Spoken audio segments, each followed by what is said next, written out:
দাদা, আমার ছোট ভাই অঙ্কনবাবু, বিজেপি এলে মানুষের কিসের লাভ, আর দুই ডবল ইঞ্জিন হলে পকেটে কেন বেশি টাকা? এটা তো জানার অধিকার আছে যে ভাই মমতা বন্দ্যোপাধ্যায় 500 টাকা বাড়িয়ে দিল, বিজেপি এলে কি দেবে ভাই? এগুলো তো পরে দেখা যাবে। আইটি সেক্টরটা ধ্বংস করে দিয়েছে, সার্ভিস সেক্টর থেকে শুরু করে ম্যানুফ্যাকচারিং ইন্ডাস্ট্রি, কিছু কারখানা আছে, অটোমোবাইল কারখানা নেই, মোবাইল তৈরির কারখানা নেই, কিচ্ছু নেই। তাহলে একটা ছেলে এখানে তার মানে শিক্ষাগত যোগ্যতার নিরিখে রোজগারটা করতে পারছে না, সে হরিয়ানায় যাচ্ছে। আপনি একটু আগেই বললেন হরিয়ানার মায়েরা কিন্তু পশ্চিমবঙ্গের মায়েদের থেকে আরো 600-1000 টাকা বেশি পাচ্ছেন, সেখানে কিন্তু আটকে নেই। আপনি বিহারের তুলনা করছেন, আমি বলছি বিহারে আসুন, বিহারে কিন্তু যেমন 10,000 টাকা করে পাচ্ছে, অরিত্র এখানে রাইটলি পয়েন্ট আউট করলো, ওখানে জানেন শুধুমাত্র সারন মানে ছাপড়া সারন জেলায় আচার তৈরি হয় ঘরের মধ্যে, মায়েরা ঘরে আচার তৈরি করে, মহিলা স্বরোজগার যোজনার মাধ্যমে তাদের ঘরে বসে এই কাজটাকে সরকার, রাজ্যের সরকার 2 লাখ টাকা করে আর্থিক সহায়তা প্রদান করে এমন ব্যবসায় পরিণত করেছে।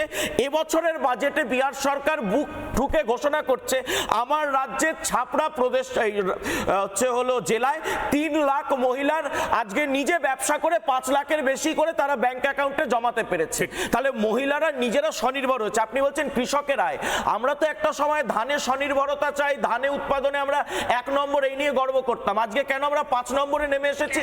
কারণ সাপোর্ট দেওয়া হয় না কৃষকদের। এর কারণ কৃষিতে আপনি বাজেটারি অ্যালোকেশন দেখুন, 10,500 কোটি টাকা। গুজরাট যেটা কৃষির রাজ্যই নয়, সেখানে 23,000 কোটি, পাশের রাজ্য উড়িষ্যা সেখানে 46,000 কোটি টাকা বরাদ্দ হচ্ছে।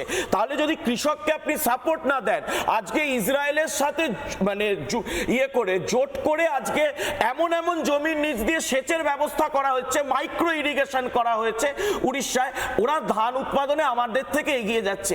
এই নিয়ে কোনো বাংলাতে এমন একটা কালচার চলে আসছে অঙ্কন, এই ইসরায়েল এসে আমাদের ধান জমিতে ঢুকবে, এইটার জন্য একটা হয়তো আন্দোলন এবার নন্দীগ্রাম বা সন্দেশখালীতে শুরু হবে। আমরা ওই একটা লাইনে শেষ করব যে উচ্চ শিক্ষা নিয়ে বলা হচ্ছে, তো এই যে এতগুলো কলেজ বন্ধ হয়ে গেছে, কলেজের আসন সংখ্যা ফাঁকা রয়েছে, যে মুহূর্তে আমরা আলোচনা করছি 31শে জানুয়ারি 8টা সরকারি স্কুল বন্ধ হয়ে গেছে। এর জন্য কি বাজেটে কোনো প্ল্যান, বাজেটে কোনো দিশা দেখানো হয়েছে? কিচ্ছু না। সরকারি শিক্ষা ভেঙে দাও এবং 1,500 টাকা দিচ্ছি বলে বেসরকারি স্কুলগুলো লাখ লাখ টাকা লুটবে। পঙ্কজ 1 মিনিট সময়, কি মানে লাভটা কি হবে? এটা তো বাংলার মানুষকে বোঝাতে হবে। টাকা পাওয়া যাচ্ছে না, প্রথম হচ্ছে বঞ্চনা। এটা তো গত 49 বছরের একটাই কথা, বঞ্চনা। আমি যদি বলি 2004 থেকে 2014 সেখানে রাজ্য শেয়ার ছিল 2 লক্ষ কোটি টাকা, আর 2014 থেকে 24 সেটা হচ্ছে 8 লক্ষ কোটি টাকা, 4 গুণ টাকা পেয়েছেন। বঞ্চনা? আপনার 4 গুণ টাকা বরাদ্দ বাড়লে এটা বঞ্চনা বাড়ে না প্রাপ্তি বাড়ে? আপনি টাকাটা নেশার মতন তো বলছে 2,000 টাকা দিচ্ছি, লক্ষ্মীর ভান্ডারে দিচ্ছি, সাইকেলে দিচ্ছি।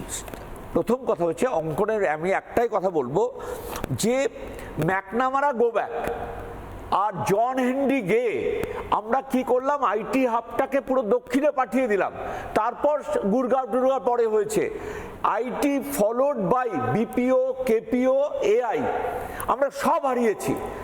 এবং যেগুলো আমরা আইটি হাব বলে তাদের বেনিফিট দেয়নি বলে তাদের কোনো মন্ত্রী, কোনো নেতা কখনো কখনো বলে ফেলছে যে তারা এই কাজটা করছে না।